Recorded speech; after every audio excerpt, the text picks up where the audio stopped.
এরকম একটা বিজনেসে ঢোকার ইচ্ছে যদি বলা হয় যে এর ইতিহাস কোথায়, তাহলে বলতে হবে 1997 সালে এরকম একটা প্ল্যান করা ছিল, যে প্ল্যানটা প্রায় শুরু হওয়ার মুখে পার্টনারের জন্য ভেস্তে গেছিলো। কারণ ভাড়া বাড়িতে নাকি এরকম কোনো প্রজেক্ট করলে যদি প্রজেক্টটা সাকসেসফুল হয় তাহলে তখন কি হবে, এই ভাবনা থেকে। তা এরকম একটা ভাবনা সবসময়ই চলে। তারপর তো তুমি জানোই যে আমি অন্য লাইনের লোক, অতএব অন্য লাইন নিয়েই জীবিকা উপার্জন করি। 29শে নভেম্বর 2024 হঠাৎ করে এই বাড়ির ছাদে একটু বেড়াতে এসে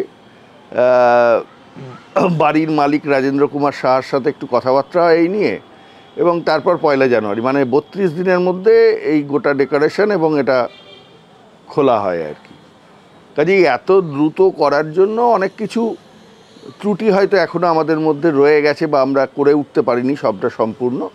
আশা করি সেগুলো যারা আমার অন্য প্রতিষ্ঠান আকাশের সঙ্গে যুক্ত বা আকাশ সম্পর্কে যারা অবহিত আছেন তারা জানেন যে সার্ভিস সেক্টরে দিক থেকে আমাদের একটা আলাদা যোগ্যতা আছে, যেখানে সার্ভিসের ক্ষেত্রে কেউ প্রশ্ন তুলতে পারে না।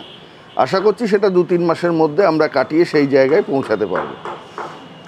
এখন ফুড বিজনেস আজ থেকে 28 বছর আগে করার ক্ষেত্রে যে জিনিসটা সুবিধা ছিল, তখন হয়তো কম্পিটিশান কম ছিল।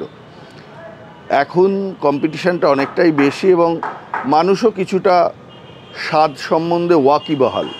যে কোনো স্বাদের জিনিস কম পয়সায় পাচ্ছি বলেই খাচ্ছি, এই ব্যাপারটা বহরমপুরের মধ্যে থেকে একটু উঠে গেছে। তবে আমরা মফস্বলে আছি, এখানকার মানুষের হাতের পয়সা অনেকটাই কম।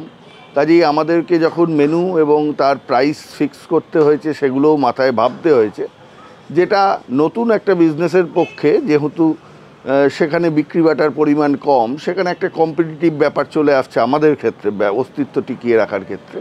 এটা কতদিন কিভাবে কি চালাতে পারবো জানি না, সেটা দেখতে হবে যে আমরা কোন এই প্রাইসে কতদিন এটাকে চালিয়ে যেতে পারছি। আপাতত আমরা ব্যস্ত সরস্বতী পুজো এবং ভ্যালেন্টাইন্স ডে নিয়ে। সরস্বতী পুজোতে আমরা 2 রকমের মেনু, একটা স্পেশাল 2 রকমের মেনু রেখেছি। একটাতে বাসন্তী পোলাও, আলুর দম, পনির বাটার মশলা, ভেজ কাটলেট, চাটনি, এটা 299 টাকা পার প্লেট। আর একটাতে খিচুড়ি, আলুর দম দিয়ে একটা প্লেট করা হয়েছে, যেখানে 175 টাকায় আমরা এটা দিচ্ছি। এটা সরস্বতী পুজোর জন্য। ভ্যালেন্টাইন্স ডে উপলক্ষে আমরা ভেবে রেখেছি যে কিছু চাইনিজ কম্বো। বহরমপুরের বাজারে কম্বোর চলটা খুব কম এবং কম্বোর চলটা কম্পিটিটিভ। পাবলিক নাকি, আমি আমার কিছু বন্ধু স্থানীয় রেস্টুরেন্ট ওনারের সঙ্গে কথা বলে দেখেছি যে তাদের বক্তব্য হচ্ছে বহরমপুরে তো কম্বো চলে না, কম্বো চালাতে গিয়ে আমি কেন কম্পিটিশানে পড়বো পাবলিকের সঙ্গে, পাবলিক যা চায় তাই দিয়ে দিই। তা আমি একটু এই চ্যালেঞ্জটা নিতে চাইছি। আমি ভ্যালেন্টাইন্স ডে থেকে একটা চাইনিজ কম্বো 1-2 চালু করার কথা ভাবছি। দেখা যাক সেটা বহরমপুরের পাবলিক কিভাবে নেয়। রুফটপে আমাদের ওপেন স্পেস যেভাবে আছে এবং আমাদের এখানে একটা মঞ্চও করে রাখা আছে, সেই জন্য আমরা ছোটোখাটো কোম্পানি মিটিং এবং কনফারেন্সের জন্য এই অংশটাকে ভাড়াও দিচ্ছি। সঙ্গে আমরা খাবারও সাপ্লাই করছি। এছাড়া বার্থডে পার্টি, অ্যানিভার্সারি পার্টি, ছোট ছোট অনুষ্ঠানের জন্য আমার মনে হয় এর চেয়ে উপযুক্ত জায়গা এই মুহূর্তে বহরমপুর শহরে আর নেই। বাকিটা মানুষ এসে দেখে তাদের মতন করে বিচার করবেন।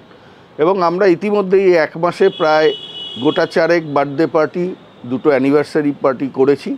এছাড়া আইবুড়ো ভাতেরও ছোটোখাটো অনুষ্ঠান, 4-5 জন বন্ধু মিলে এসে আইবুড়ো ভাত খাইয়েছে, এরকম অনুষ্ঠানও আমরা 6-7টা করিয়েছি। তা যারা ইন্টারেস্টেড, এবং আমরা এর পরবর্তীকালে নিচে একটা হলঘর নিয়েও কাজ করার কথা ভাবছি।